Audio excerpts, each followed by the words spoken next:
Now, I want to talk to you today about something that's running your entire life right now, and you probably don't even realize it.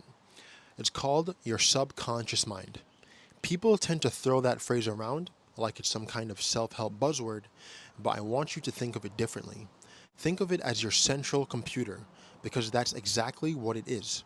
It controls 95% of your entire life. Not 50%, not some of it. 95%. From the choices you make, to the place you live, to how much money that you make, the people you have in your life, is all a product of your subconscious mind. Your conscious mind is your awareness. It helps you make decisions. It helps you to remember things. And it's only 5%.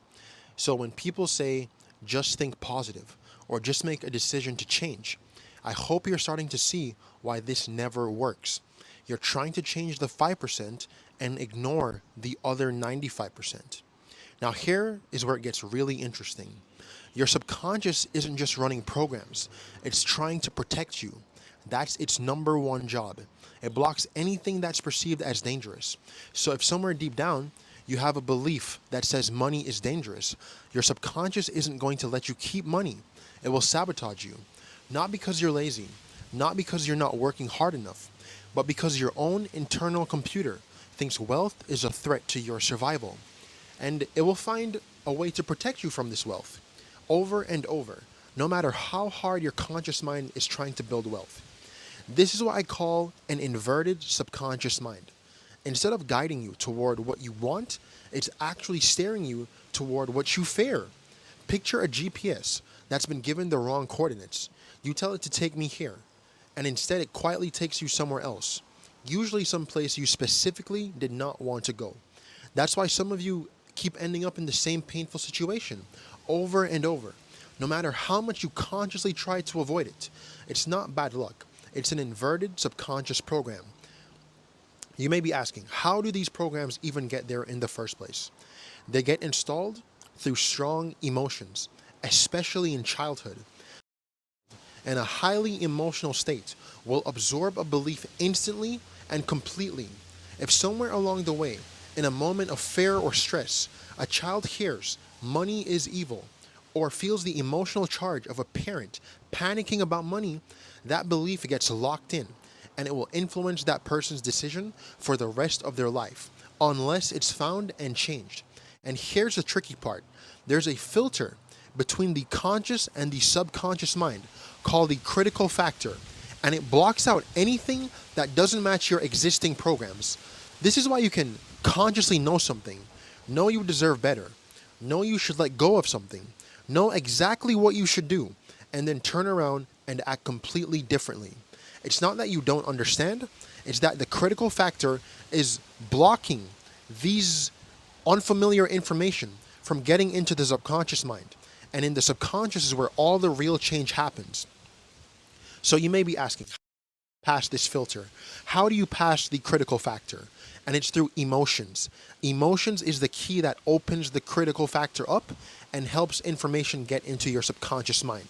Now, sometimes when we go through something traumatic, something more happens than just installing a belief. A part of us becomes actually split off or stuck in this particular moment. We call this a sub personality. In that moment of intense trauma, a piece of you becomes encapsulated in that particular memory. And even though it's not truly gone, you might feel like you are no longer the same person, like something irreplaceable is missing.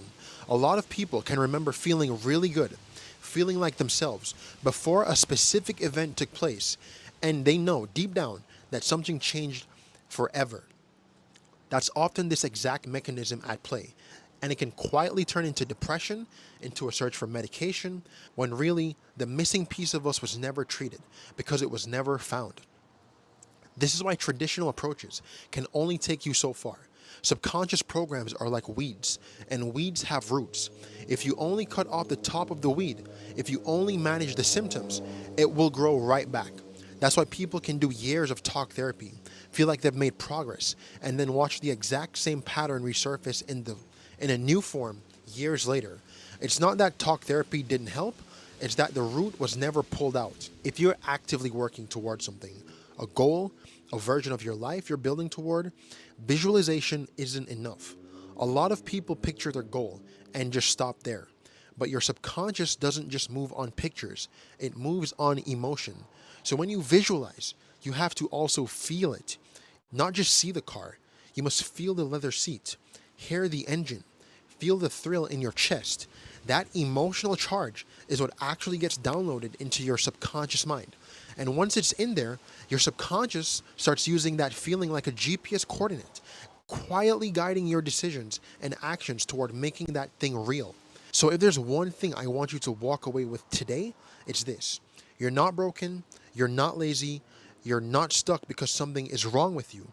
You are running subconscious programs that were installed in you often before you were even old enough to consent. And the moment you understand this, the moment you stop managing the weeds and start pulling out the roots, that's the moment everything starts to change.